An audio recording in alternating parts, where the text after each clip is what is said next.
Hai semua, Assalamualaikum. Tampilan super cantik, rasanya enak banget, moist dan juga lembut. Hari ini aku buat butter cake. Enak banget teman-teman, dengan resep yang lumayan ekonomis tapi hasilnya maksimal. Ditambah lagi dengan tampilan warna yang super cantik, perpaduan rasa coklat dan juga red velvet. Bisa untuk jualan pastinya. Penasaran? Ayo kita buat sama-sama. Oke, siapin mixer, boleh pakai standing mixer seperti ini atau hand mixer, masukkan butter dan juga margarin. Jadi di sini aku mix agar nanti hasilnya wangi. Nah, tinggal kita mixer aja kecepatan rendah dulu. Untuk butternya ini aku pakai yang dari kulkas ya. Kalau untuk margarin suhu ruang. Setelah tercampur rata, kita masukkan gula pasir sebanyak 200 gram. Ini udah aku blender halus. Tujuannya biar gampang aja larutnya. Dan ini lanjut kita mixer kecepatan paling tinggi selama kurang lebih 10 menit. Dan setelah kurang lebih 10 menit adonannya sudah mengembang. Kemudian kita siapin kuning telur sebanyak 10 butir. Kita masukkan ke dalam adonan. Bertahap aja satu persatu seperti ini. Kemudian di mixer hingga rata. Baru masukkan kuning telur berikutnya. Dan untuk memixer kuning telur ini kecepatan sedang aja seperti ini teman-teman. Lanjut hingga selesai.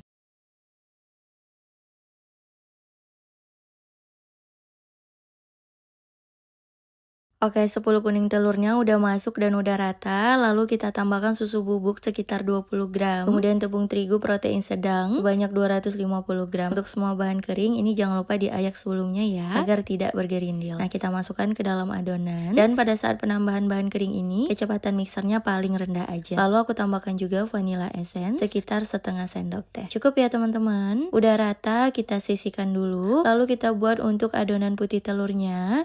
Di sini aku pakai 5 butir putih telur, tambahkan perasan jeruk lemon sebanyak 1 sendok makan. Udah tinggal kita mixer aja seperti ini, lalu tambahkan juga gula pasir sebanyak 50 gram. Kita tambahkan ke dalam adonan secara bertahap. Lalu kita mixer kecepatan sedang aja sampai adonannya kaku. Ketika wadahnya dibalik itu nggak mudah tumpah. Nah, konsistensinya berjamur lancip seperti ini. Ketika kita balik wadahnya tidak gampang tumpah, siap untuk kita gunakan. Adonan putih telur udah, adonan kuning telur atau adonan butternya juga udah. Tinggal kita campurkan aja semua bahan. Boleh pakai mixer ataupun pakai spatula. Kalau pakai mixer jangan terlalu lama ya, dan cukup pakai kecepatan paling rendah aja. Asal rata aja teman-teman. Tujuannya agar adonannya ini nggak gampang cair. Karena kalau gampang cair itu nanti hasilnya bisa bantet. Nah, kita tambahkan bertahap seperti ini. Begitu seterusnya hingga selesai. Kalau teman-teman ragu, pakai spatula aja aduknya biar nggak rawan bantet. Nah, kira-kira seperti ini, jadi nggak perlu sampai rata banget, nanti bisa kita aduk kembali menggunakan spatula. Metode aduk balik seperti ini, biar gampang tercampurnya. Tuh, untuk konsistensi adonan akhir, tetap kental ya teman-teman. Lalu kita bagi 3 sama rata seperti ini. Satu wadah dibiarkan plain, kemudian satu wadah lagi aku tambahkan pasta coklat, serta pasta red velvet. Ini bebas sesuai selera. Kalau mau pakai coklat bubuk, itu juga boleh. Tinggal kita aduk, pakai pasta kopi, pasta mocha, bebas sesuai selera teman-teman. Di sini aku kepengen bikin yang rasa red velvet, jadi pakai pasta red velvet seperti ini. Tinggal kita aduk rata aja deh, siap untuk digunakan. Nah, untuk adonannya tetap kental ya. Kemudian siapin loyang. Di sini aku pakai loyang persegi, ukuran 22 x 22 cm. Boleh pakai tingginya yang 7 ataupun 4. Di sini aku pakai tingginya 7. Atau kalau mau pakai loyang tulban, itu ukuran 22 atau 24 boleh. Disesuaikan aja. Dan kita tuang adonannya bergantian seperti ini. Dari adonan coklat, kemudian adonan putih, dan terakhir adonan red velvet. Jadi untuk susunannya tetap di titik tengah loyang agar nanti motifnya bisa berlapis-lapis gitu teman-teman. Oke, begitu seterusnya ya, lakukan hingga selesai.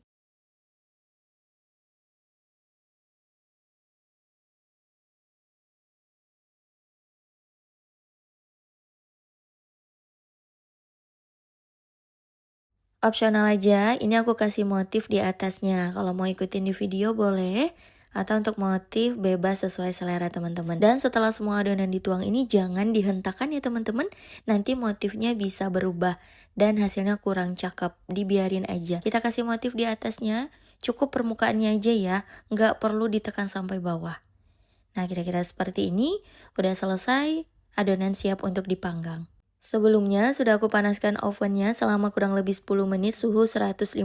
Setelah panas kita letakkan di rak bawah. Kita panggang di suhu 150 sampai 160 derajat. Apinya atas bawah. Kurang lebih 55 sampai 60 menit atau sampai matang. Untuk cara ngeceknya, disentuh aja permukaan atas. Kalau masih ada bunyi kres atau goyang gitu adonannya, tandanya lanjut dipanggang. Tapi ketika disentuh itu kokoh, itu tandanya udah matang, atau boleh dites tusuk kering seperti ini. Selagi masih panas, langsung aja kita lepaskan dari loyang. Untuk caranya mudah banget, nggak perlu disisir. Kita hentak-hentakan aja seperti ini, akan melepas dengan sendirinya. Beri alas cooling rack dan dibalik. Ini dia hasilnya teman-teman. Insya Allah nggak lengket-lengket. Yang penting loyangnya dioles rata, pakai margarin boleh, pakai Carlo juga boleh, dan dilapis kertas roti seperti ini. Tuh hasilnya nggak bantet, cakep banget. Ini salah satu metode bikin bolu yang anti gagal banget. Bisa pakai resep ini dan metode ini, insya Allah pemula pasti berhasil. Yang penting gunakan bahan-bahan yang bagus ya. Oke, ini udah selesai, langsung aja kita potong-potong.